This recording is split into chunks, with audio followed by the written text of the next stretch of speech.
Good afternoon, everyone. Welcome to our update for February 10th. I guess we're now more than a third of the way through February. Time is flying by.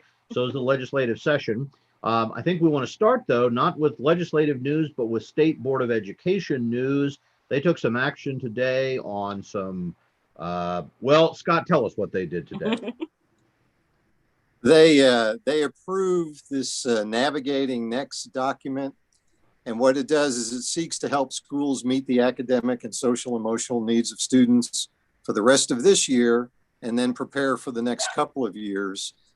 Some of the recommendations include possibly extending the school year for the next 2 years to help students with any that have any learning loss or any social emotional issues. It's up to local districts whether to use this or not. It's just guidance, just as the Navigating Change document was.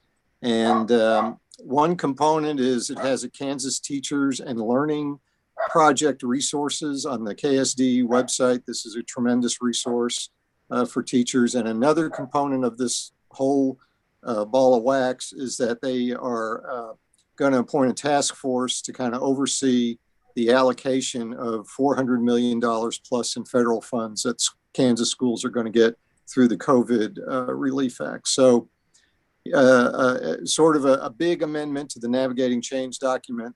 It's very forward-looking, how to kind of operate the rest of this year. And this is going to be a couple of years process because these funds are going to be released over the next couple of years. And we're going to be talking about learning loss and bringing kids up for quite a while. Yeah, absolutely. And as they noted, there could be more federal funding because we're waiting on what they're now calling ESSER, which is the kind of the buzzword acronym of this, potentially a whole new round of money. And of course, you know, that money is going to be welcome relief for districts, but I think it's very clear they're going to face a lot of scrutiny over that. So we'll keep posting. We want to note again that Commissioner Randy Watson will be our guest Friday for our noon video. That'll be archived and he'll be able to talk directly about some of those things. So we would encourage you to join us and hey, get some friends together. The Super Bowl is over. Now let's spend some time finding focus. Out. Matriculate the ball down the field. That's right. Focus on this. So let's talk about some things which did happen in the legislature. And Leah, you were watching a couple committees. You want to start with House Education today? Yes, I was monitoring House Education today for possible final action on some bills. But first, the chair held a hearing on a bill, House Bill 2038, which has to do with teacher liability insurance. And I guess the intent of the bill is to give teachers an option to be able to purchase some kind of liability insurance without joining a union. So that really was just kind of part of the hearing, and I wasn't really listening for that bill. But then there, all of a sudden, it turned into a discussion of teacher due process, which, as you know, is a pretty has been in the past a rather controversial issue in Kansas. And so there was a question about teacher due process and somehow we got a little bit off topic, but anyway, there was some conversation by the chair that he really didn't want to run a due process bill because it has shut other committees down in the past, and he didn't want that to happen to his committee. And the ranking Democrat on the committee,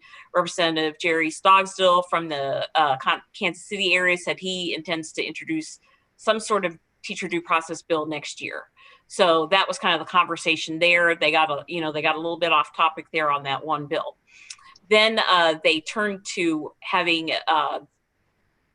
working the chairman's pet project, as he likes to call it, or his passion project, a bill that would require students in Kansas to pass a civics test before they can graduate from high school and receive their diploma.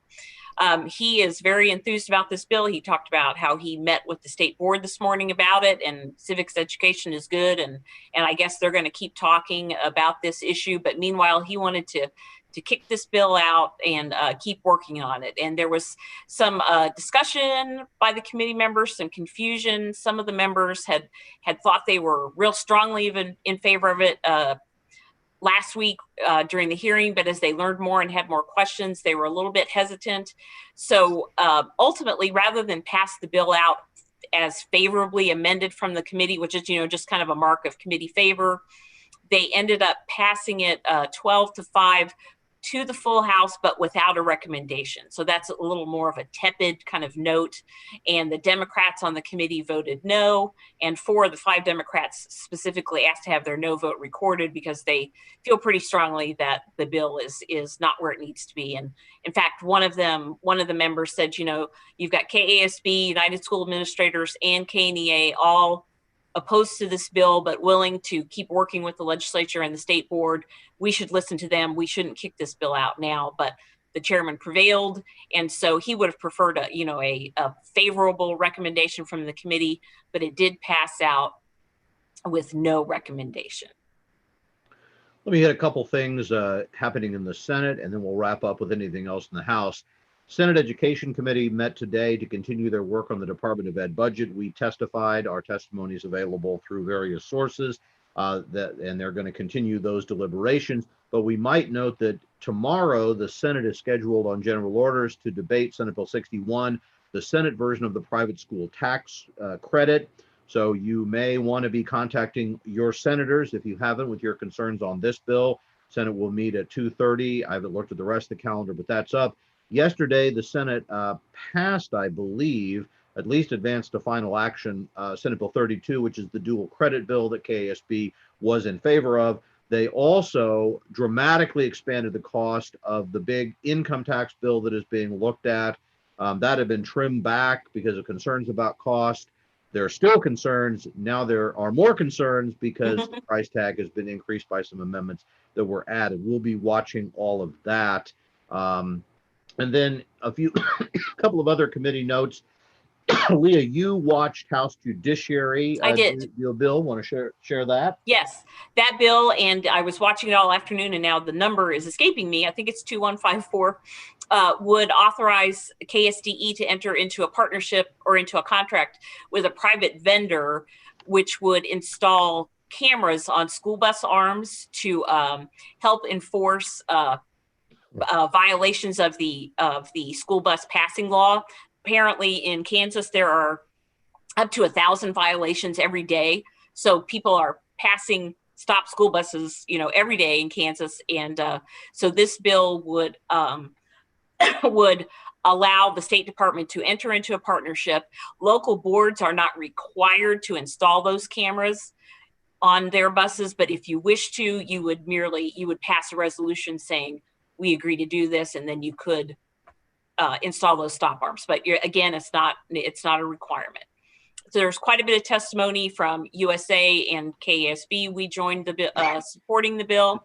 The law enforcement associations also supported the bill, and there's been apparently quite a bit of movement now. And there were people who said they were opposed to this bill last year, which it was a very similar bill that ran last year, but kind of died with the COVID truncation of the session. And so there seemed to be a little more positive momentum behind that bill today, but the chairman says they'll continue to work on it before the turnaround deadline later in the month. Scott, we've got about a minute left. We're all losing our voices. Is there anything you need to add before we sign off?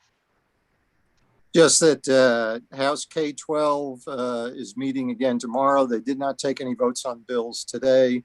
Of course, House Bill 2119, the Education Savings Account, is still pending for action before them. And they heard a presentation on the mental health initiative that schools have had for the past 3 years. Everyone loves this program. It's doing great work.